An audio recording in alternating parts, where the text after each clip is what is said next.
She likes the Beatles, and I like the Stones. She likes romantic movies, I like Indiana Jones, yeah. She goes to church, and I stay at home. Oh, she likes the Beatles, and I like the Stones.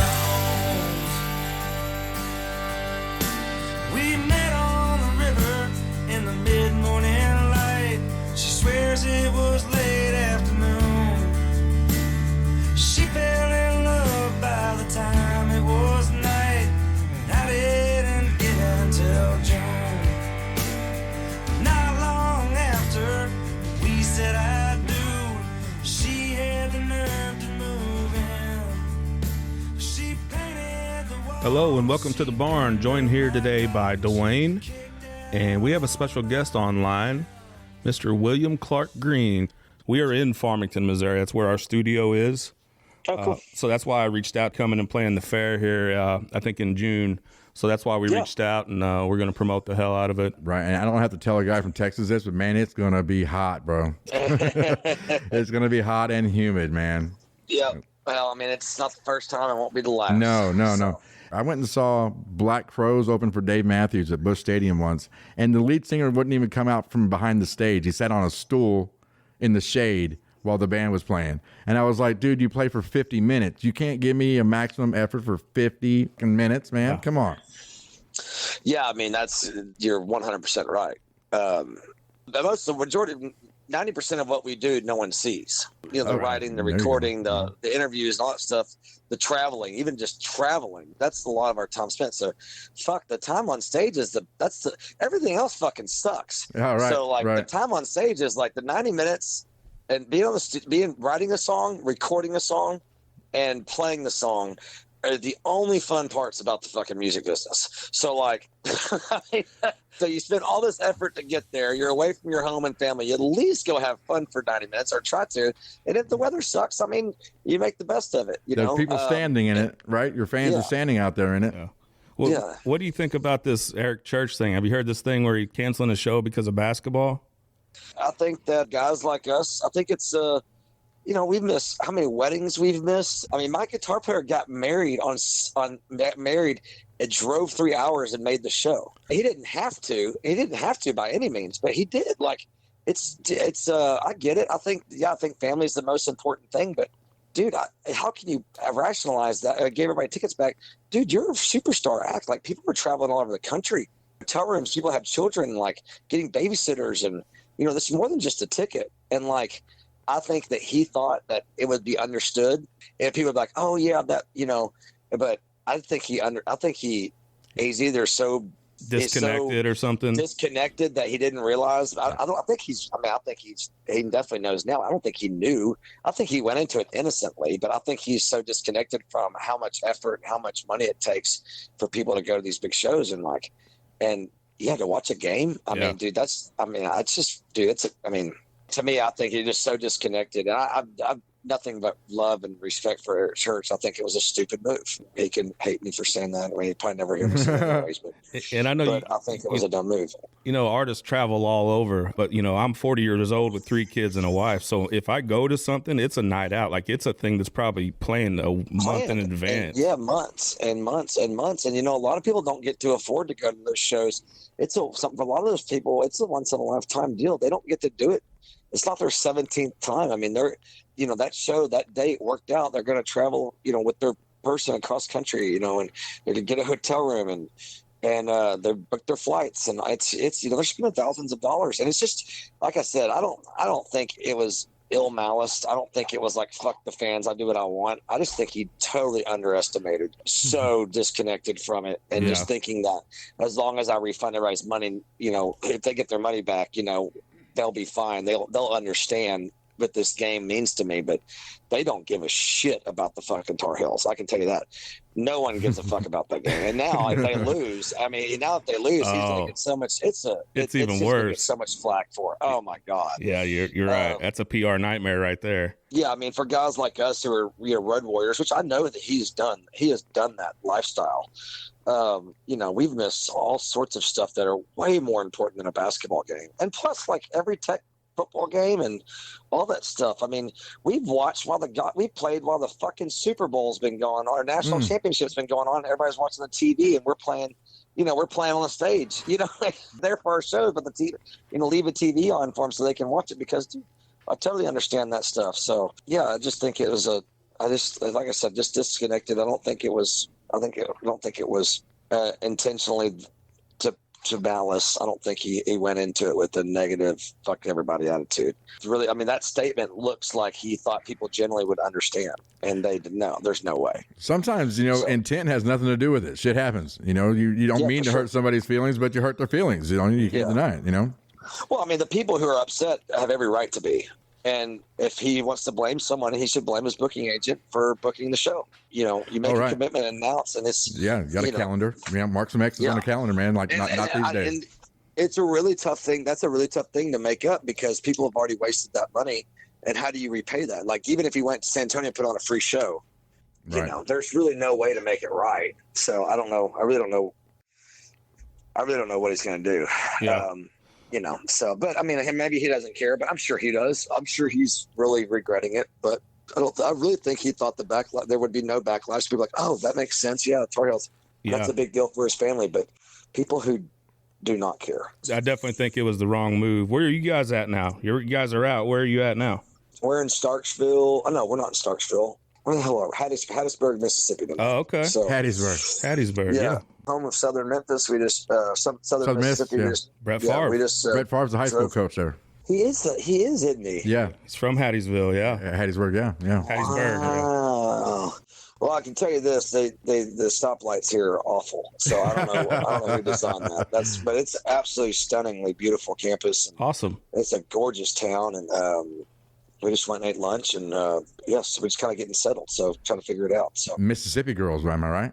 Yeah, we were in Oxford last night. Oh, yeah. I had some new guys on the bus with me, new merch guy, and a new videographer, and they'd never been to Oxford before. And boy. Their tongue was rolled out all on the sidewalks. Some of them Southern belles, boy, you got to watch out. And you would know a thing about college football down in your area, right? Oh, yeah. I mean, Texas Tech, that's where I went to school for a very long time, and I am not a huge NFL fan. I'm a Tech fan. I'm not a basketball fan either.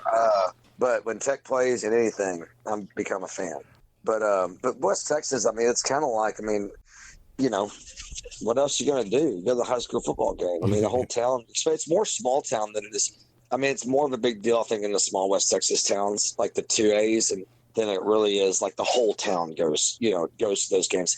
In big cities, it's just like every other big city. You know what I mean? Like the whole community is not showing up for those games. It's more of like kids are playing, but like, it's the small towns. It's the 2A, 3A schools where, the 10,000, 15,000 people towns where it's, but I feel like that's the same way everywhere. So, but West Texas is definitely a big deal. I'm definitely with you when you say that you like college sports over the NFL. I do too. It's about the name on the front of the jersey. You're representing your school. Yeah, and it's well, I mean, I'm a players guy too, so I've turned into a Chiefs fan because of Patrick. Sure. Yeah.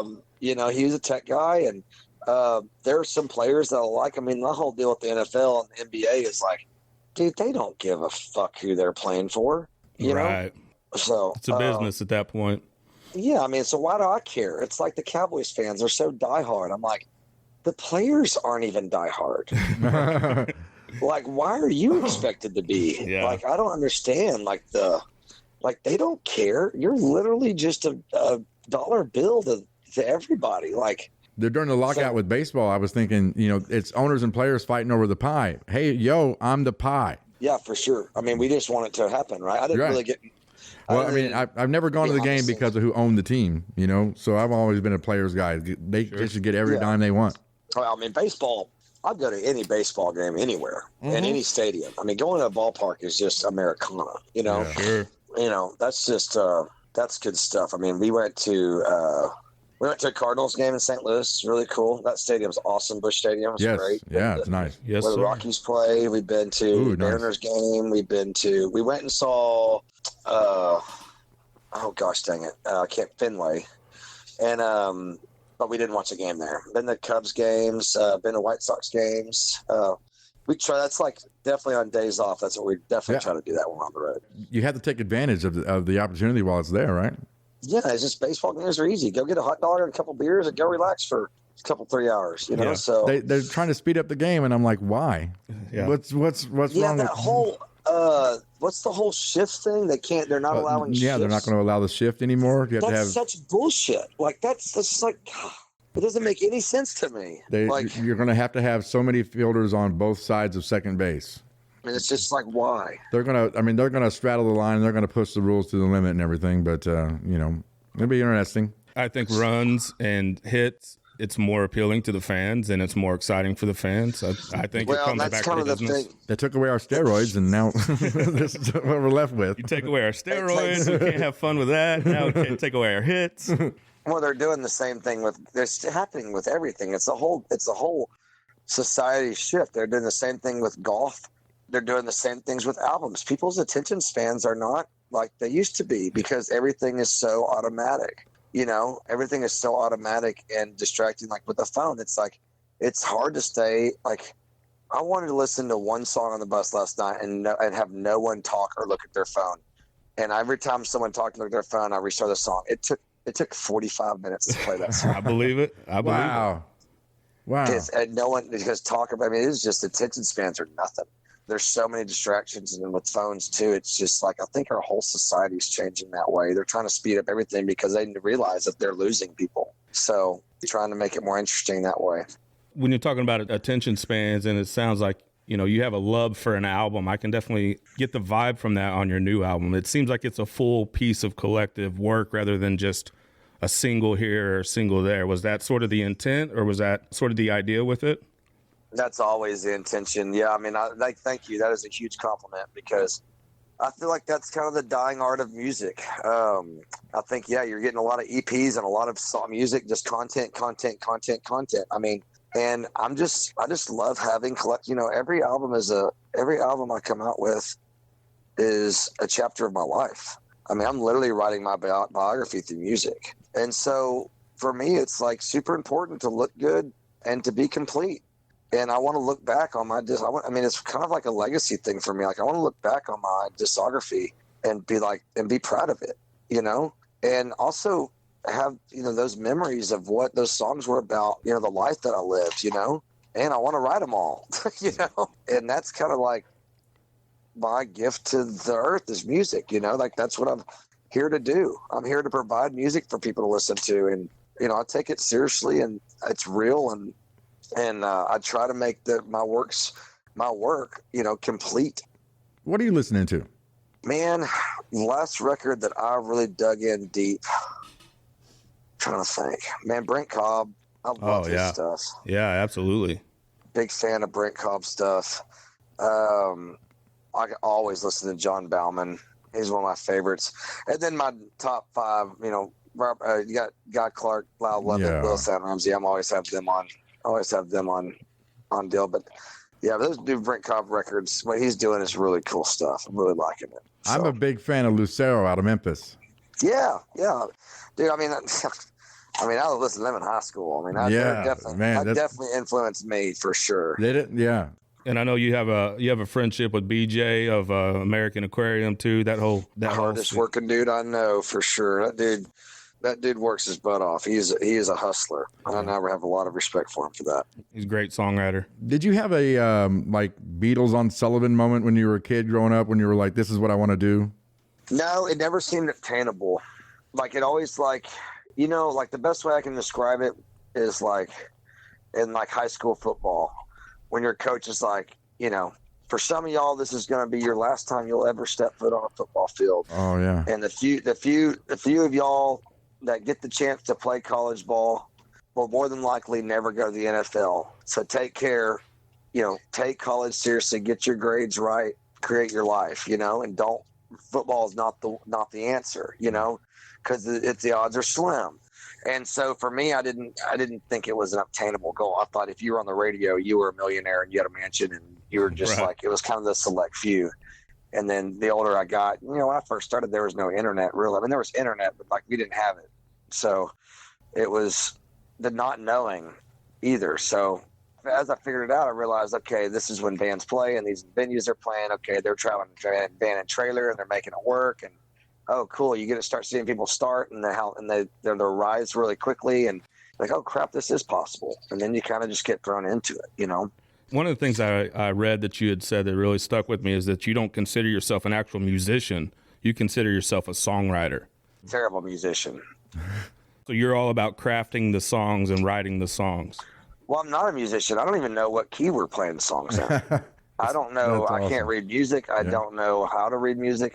I don't care, to be honest with you. I guess I should, but I just like I said, my favorite things is to write a song, record a song, and play the song. It's just I never had formal training. John Mellencamp says that he doesn't consider himself a musician. He's an artist, and he has to have an outlet every day, whether that's painting or, you know, going out into the wood shop or, you know, creating something. Do you do other things too? I wouldn't Not like consider that. myself an artist. No, I like I'm your average male. Like I've got a little farm. I got some cows. I like cooking barbecue. I like playing cornhole and drinking beer. I go play golf. You know, I'm your average male. You know what I mean? Like, you know, like all the thing. I hunt, I fish. Right on. I like going to the coast and all that stuff. And I've got a black lab. I'm just like your stereotypical. You're like American male. a Wrangler's commercial or something. Yeah. I mean, I'm not extravagant. I mean, I guess I'm a duck hunter would be my one like thing that I'm kind of all about, but I'm not an artist. I like writing songs, man. I think having that effect that it can have on people and, you know, they're helping someone through something and being able to connect with them is just like the coolest thing. I mean, I've been fortunate enough to write 2-3 songs that have brought tears to people's eyes, which is the greatest compliment. I mean, that's just like, to be able to create something that moves someone and makes them feel something is really cool to me. Yeah, but But I don't have like I'm not a good carpenter. I can't color in between lines. I'm rough around the edges type of guy. Like I can take it apart, can't put it back together kind of person. Like that's kind of me. Yeah. I am not a, I'm rough around the edges. Outside the lines for sure. What was it like the first time you heard someone like singing one of your songs back to you? Well, it happened in Lubbock, I guess, was the first time it happened. But when it happened at a venue, whenever I didn't really know people in the crowd, it was strange. Okay. Like if they were singing along, I knew who they were. right. It happened at Woody's Tavern in Fort Worth, and it was cool. It was addicting as shit. Let's talk about addicting. Watching someone you don't even know, because all it was your friends that came to shows and they'd sing along and drunkenly because they were drunk. But whenever other people came to watch you play the song, like I was like, whoa, that's pretty cool. When you talk about, you know, the creative element with your music, I mean, you're definitely visually trying to, you know, it seems like each album has a different sort of theme to it. This one with Baker Hotel, your new album that just came out March 25th, and especially with the video, basically kind of like a mini movie that you guys created. Yeah, I mean, that's kind of like, I guess that would be the artistic side, I guess, coming out. Like, for me, it's like when I told management, I was like, I don't care what y'all want to do for music videos for this album. I was like, I'll do whatever y'all want me to do. But I am doing a video for Baker Hotel, and it's going to be expensive.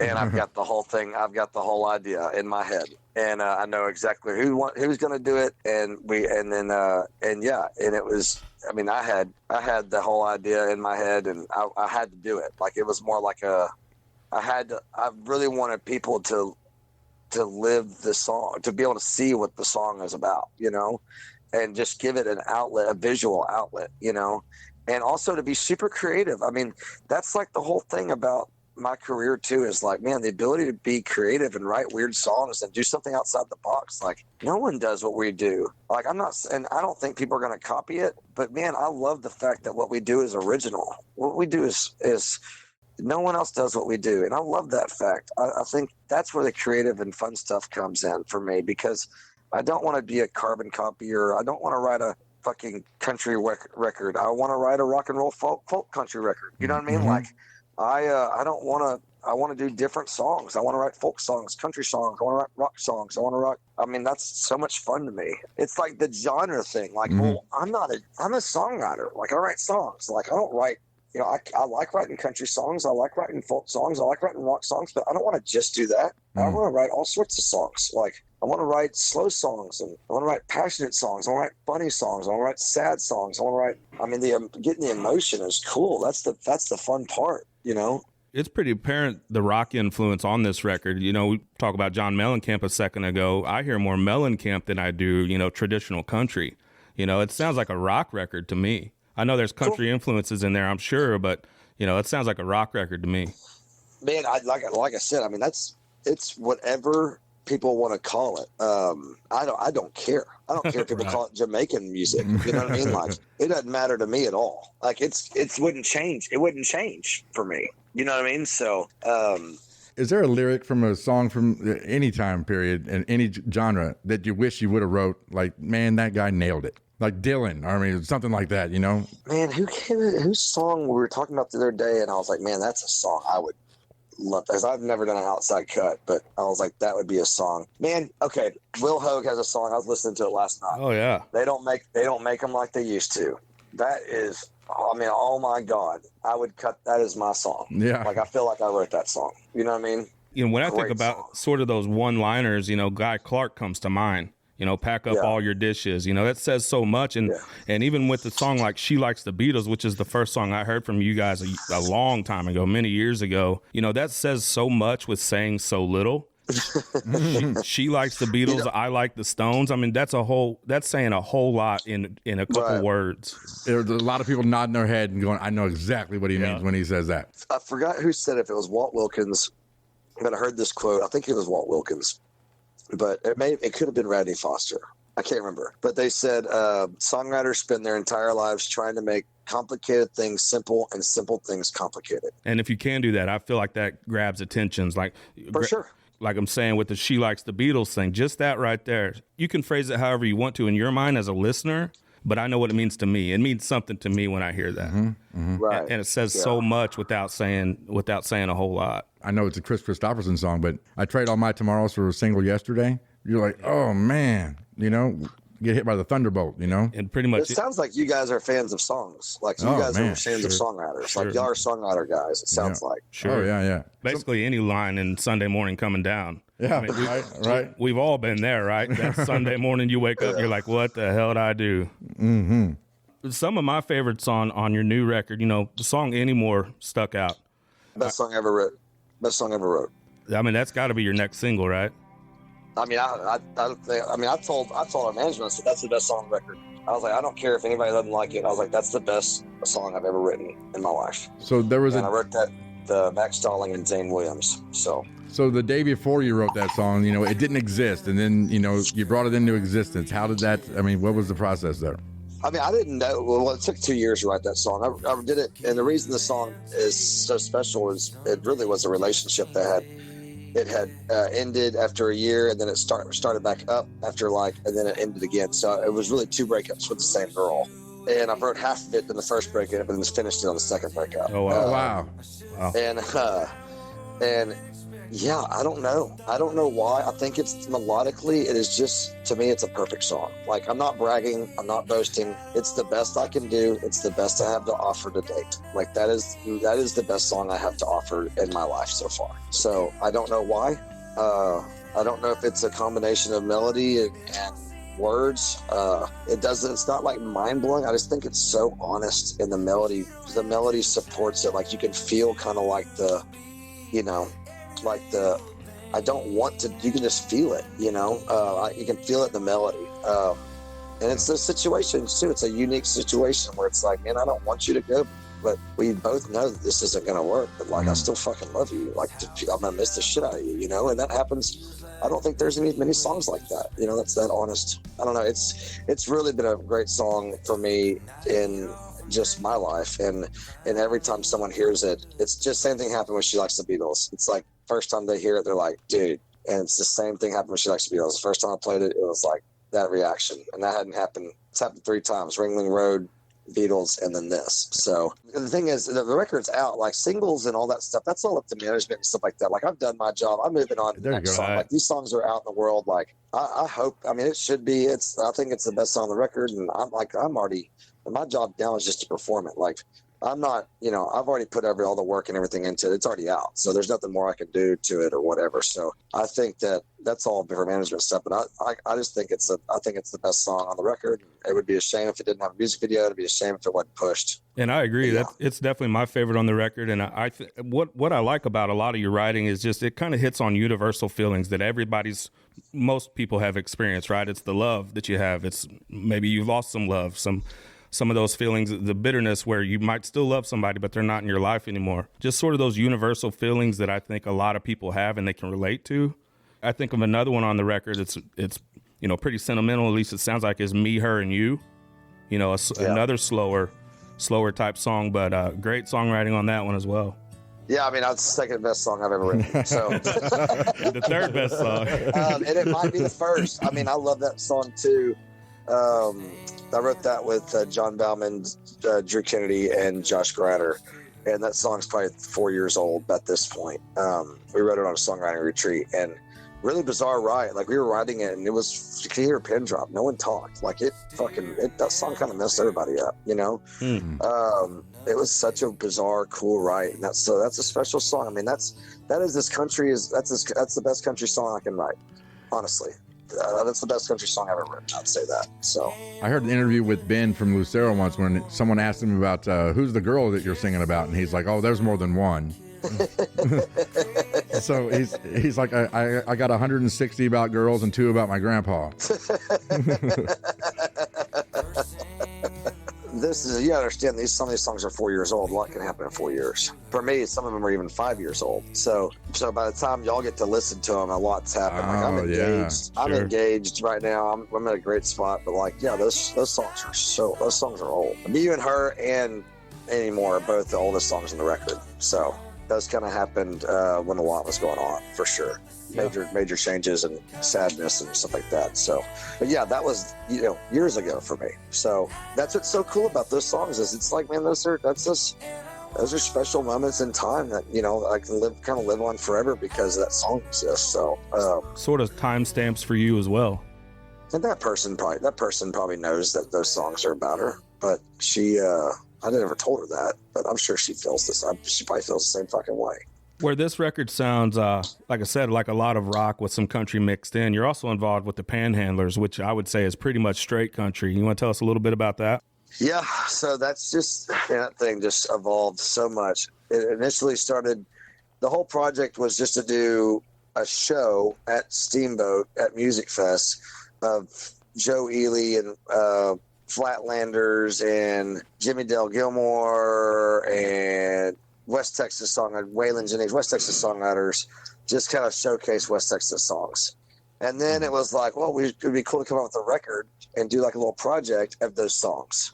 We'll just go and record them. We'll spend like a week doing it. It'd be fun. And then it turned into, well, hell, we're songwriters. Why don't we just write songs about West Texas and come out with a record? And then I was like, well, man, then we need a name. And it was like, okay, the Panhandlers.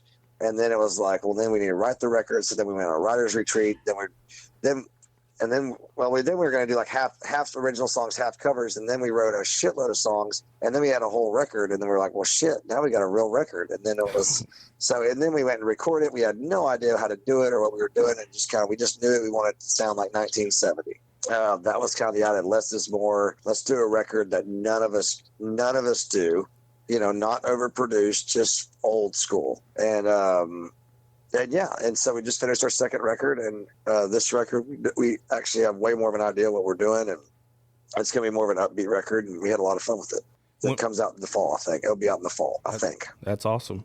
Yeah, we have William Clark Green here with us at the Barn Podcast. We appreciate you joining us today. We are going to be June 24th at St. Francis County Fairground in Farmington, Missouri, supporting you. We're going to bring a crew out, and we're going to have a good time, drink a few beers, and throw a couple back and hear some tunes. Yeah, we got all that stuff going on, and music's where you can find it. So, yeah, any other questions or stuff like that, website's WilliamClarkGreen.com and direct you to all your needs. Absolutely. We appreciate you joining us today at the Barn Podcast, and we look forward to to linking up with you when you come into town on June 24th on Friday at San Francisco County Fairgrounds. It's literally from the studio that we're at right now. It's probably, maybe 2 miles from here? If I got good and Nice. loose, I could throw a baseball and maybe hit the fairgrounds. Yeah. Uncle Rico could definitely Yeah, hit he it can from throw here. football over those mountains. Oh, yeah, we might grab some barbecue and bring it your way that day or something. Heck yeah, man. I'd love to meet you guys. Yeah, Thanks man. for the fun interview. It was good questions and easy. So Awesome. So check out William Clark Green, and we're going to go out with his song. cheers, guys. Got anything, let me know.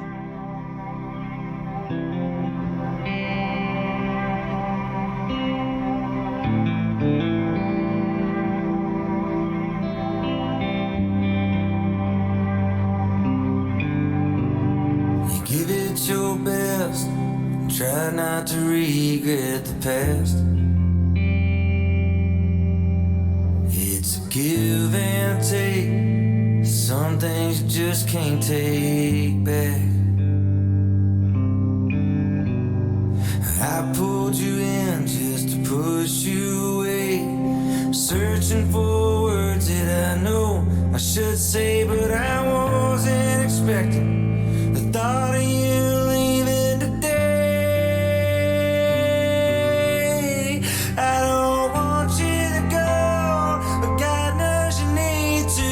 And just so you know, well, damn it, I love you, and I don't know how it all seemed to die in my arms.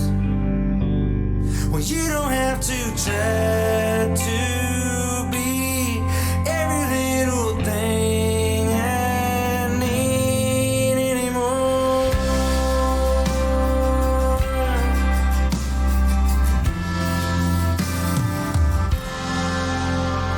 This house that I bought for you feels like a big waste of space.